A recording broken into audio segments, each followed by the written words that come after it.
l'armée congolaise n'est peut-être pas en mesure de faire face seule.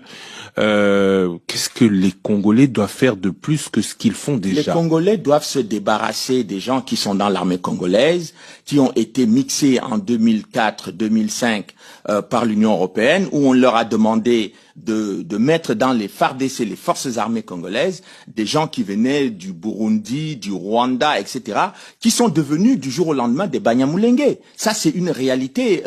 Moi, j'ai découvert ça d'ailleurs dans les rapports de l'Union européenne. Oui, mais les Banyamulenge se considèrent comme Congolais d'origine. Vous avez des Banyamulenge historiques et vous avez des Banyamulenge de circonstances. Vous y consacrez même un chapitre. Bon, j'ai découvert par exemple, et ça c'est pas moi qui le dis, et ça devrait être l'objet d'un débat national au Congo. Je découvre par exemple que Laurent Nkunda, dont on parlait tout à l'heure, qui était devenu une célébrité, une star, chef de guerre, criminel de guerre au Congo, courtisé par Monsieur Obasanjo, Louis Michel et tout le petit gratin de la politique internationale. Eh bien, un rapport de 10 pages de la MONUC dit que Monsieur Laurent Nkunda n'est pas congolais. Il est rwandais. Il est rwandais et c'est pour cette raison qu'il est rentré chez lui. Et comment il est devenu congolais? Monsieur Laurent Nkunda était sergent dans l'armée rwandaise. Il se retrouve général dans l'armée congolaise sur la base, le fondement d'un décret de Joseph Kabila, lui-même étant issu de l'armée rwandaise, mais tout cela est quand même terrible pour les Congolais.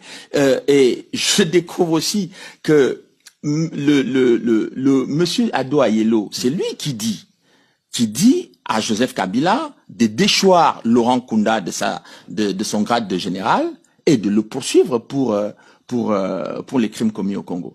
Donc, aujourd'hui, l'armée congolaise n'a pas que les officiers qui ont été formés dans les grandes écoles militaires. L'armée congolaise a aujourd'hui dans ses rangs des gens qui sont des parfaits criminels de guerre et aussi des gens qui viennent des pays dont on ne sait exactement pas d'où ils sont originaires. Donc, cette situation dramatique que vit l'armée congolaise rend l'armée congolaise inefficace dans ses opérations.